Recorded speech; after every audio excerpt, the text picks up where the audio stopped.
జనసేన అధికార ప్రతినిధి కూడా మనతో పాటుగా లైవ్లో జాయిన్ అయ్యారు. కేఎస్ ప్రసాద్ గారు రాజకీయ విశ్లేషకులు కూడా మనతో పాటుగా లైవ్లోకి అందుబాటులోకి వచ్చారు. ముందుగా వంశీ వర్మ గారు, good evening. Very good evening. ఏంటి జగన్మోహన్ రెడ్డి గారు ఈరోజు కృష్ణా జిల్లాలో తన ప్రభంజనాన్ని చూపించారు. పెద్ద ఎత్తున మాకు చాలా కష్టాలు జరుగుతున్నాయి, మాకు చాలా ఇబ్బందులు ఉన్నాయని తండోపతండాలుగా ప్రజలు అలాగే పార్టీ శ్రేణులు కూడా ఆయనకి స్వాగతాలు పలుకుంటూ కన్నీరు మున్నీరు అవుతున్నారట. మీరు ఆ వర్షాల్లో మీరేమీ చేయలేదు, మోంతా తుఫాను మొత్తం ముంచేసినా ప్రభుత్వం ఏం పట్టించుకోవట్లేదు, మీరుంటే బాగున్ను, మీరుంటే మాకు ఇలా చేసేవారు, మీరుంటే అలా చేసేవారు అని చెప్పి. ముందుగా అందరికీ కూడా గుడ్ ఈవినింగ్ అండి. మీకు 99 టీవీ ప్రేక్షకులందరికీ గుడ్ ఈవినింగ్. సార్, ఈరోజు జగన్మోహన్ రెడ్డి గారి పర్యటన చూస్తే ఎక్కడ చూసినా దౌర్జన్యం, వాహనాలు ఢీకొని గాయాలు, ఇరుక్కుపోయిన అంబులెన్సులు, ప్రజల్లో ఒక భయానక వాతావరణం నెలకొల్పారు మాజీ ముఖ్యమంత్రి పులివెందుల శాసనసభ్యులు జగన్మోహన్ రెడ్డి గారు. ఎక్కడ చూసినా కూడా ప్రమాదాల పరంపర అండి. పోలీసులు సూచనలు పాటించకుండా వారి ఇష్టానుసారం వెళ్ళేసి మరి జగన్మోహన్ రెడ్డి ఆయన కాన్వాయ్లోనే వాహనాలు ధ్వంసమైనటువంటి పరిస్థితి. ఎక్కడా కూడా నిబద్ధత పాటించకుండా ఇష్టానుసారం ట్రాఫిక్ ఇబ్బందులు కలిగించేసి ప్రతి పర్యటనలో ప్రజల ప్రాణాలు బలవుతా ఉన్నాయి. ఇవాళ కూడా 2 మహిళలు తుడిట్లో తప్పించుకున్నారు. పోలీసులు దగ్గరుండి కాపాడారు 2 మహిళలు. ఆ బయట కూడా ఉంది, మీ దగ్గర ఉందో లేదో నేను పంపిస్తాను మీకు.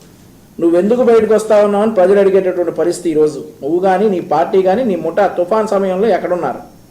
ఈరోజు తుఫాన్ వెళ్ళిపోయిన తర్వాత ఒక 5-6 రోజుల తర్వాత 5-6 రోజుల తర్వాత వచ్చేసి నేను మీకు సహాయం చేస్తాననేటటువంటి మాటలు జగన్మోహన్ రెడ్డి గారు ఇవాళ మిమ్మల్ని ఆదుకుంటాం, అవి చేస్తాం అంటే ప్రజలు నవ్వుతా ఉన్నారండి. ఈరోజు జగన్మోహన్ రెడ్డి గారు ఇప్పుడు వచ్చారు బయటికి. ఇన్ని రోజులు ఏమయ్యారు?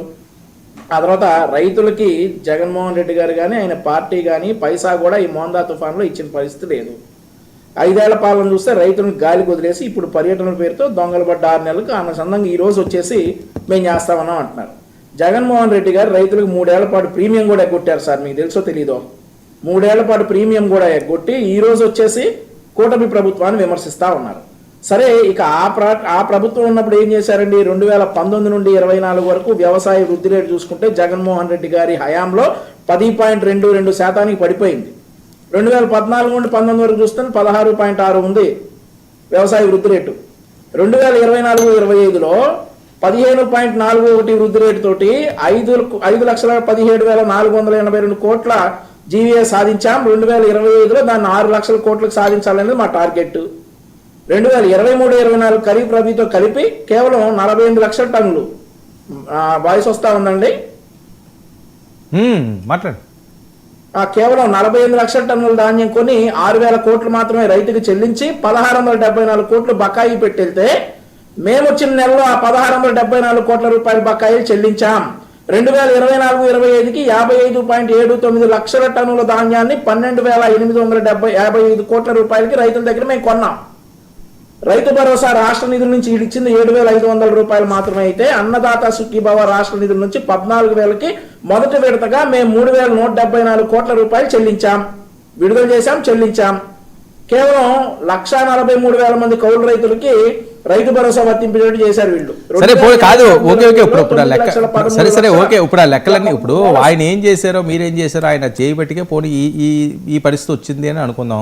ఇప్పుడు ఆయన ఎక్కడికి వెళ్తే జనం తండోపతండాలుగా స్వచ్ఛందంగా తరలి వస్తున్నారట. ఎండని చూడలేదు, వానని చూడలేదు, సీఎం జగన్ అని చెప్పి నినాదాలు చేస్తున్నారట.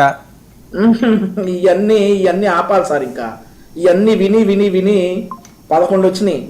సీఎం సిద్ధం సభలకు కూడా స్వచ్ఛందంగా తరలివచ్చారని చెప్పేసి చెప్పారు. ఆ రోజు ఏమైందో చూసాం. మరి ఈ రోజు స్వచ్ఛందంగా తరలివచ్చారని చెప్తా ఉన్నారు. ఎక్కడ చూసినా కూడా ప్రమాదాలు. ఈ రకంగా ప్రజల్ని ఇంకా మభ్యపెట్టేసి జగన్మోహన్ రెడ్డి గారు నేను ఇంకా నాయకుడు ఇందులో ఉన్నానని చెప్పేసి ఇన్ని రోజులు ఏమైపోయారు సార్?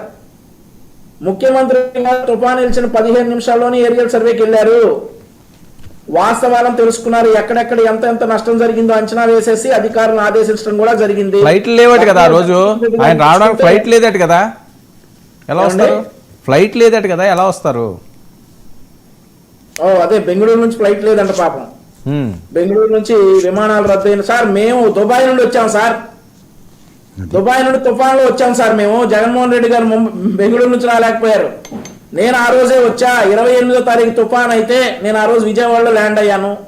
నా బోర్డింగ్ పాస్ పంపించమంటే పంపిస్తా, నా టికెట్ పంపించమంటే పంపిస్తా. మేము దుబాయ్ నుండి వచ్చాం. ఈయన బెంగళూరు నుంచి రావడానికి ఫ్లైట్ లేదంటే అదేంటో వెరైటీగా ఉంది సార్, ఆశ్చర్యంగా. ఎందుకు లేవు సార్ ఫ్లైట్లు? బ్రహ్మాండంగా ల్యాండ్ అయినాయి సార్. నేను Dubai to Chennai, Chennai to Vijayawada 28వ తారీఖు విజయవాడ గన్నవరం ఇంటర్నేషనల్ ఎయిర్పోర్ట్ లో దిగాను. జగన్మోహన్ రెడ్డి గారికి ఏమైంది సార్? బెంగళూరు నుంచి రాలేకపోయారు. అంటే మీరు ఏం చేస్తున్నారో చూసి వద్దామని ఆగారేమో. ఏమో అదేంటి సార్, మరి అట్లాంటి బెంగళూరు నుంచి కూడా చాలా విమానాలు వచ్చినాయి సార్ ఆ రోజు. సరే 29వ తారీఖు రావచ్చు కదా సార్, 29వ తారీఖు అన్నా రావచ్చు కదా, 28 లేకపోతే. సరే ఏంటి జగన్మోహన్ రెడ్డి గారి మీద మళ్ళీ సిబిఐ కేసులు ఏదో తోడుతున్నారట, కేంద్రం కూడా గ్రీన్ సిగ్నల్ ఇచ్చిందట. ఈ లక్ష్మి గారి ఐఏఎస్ లక్ష్మి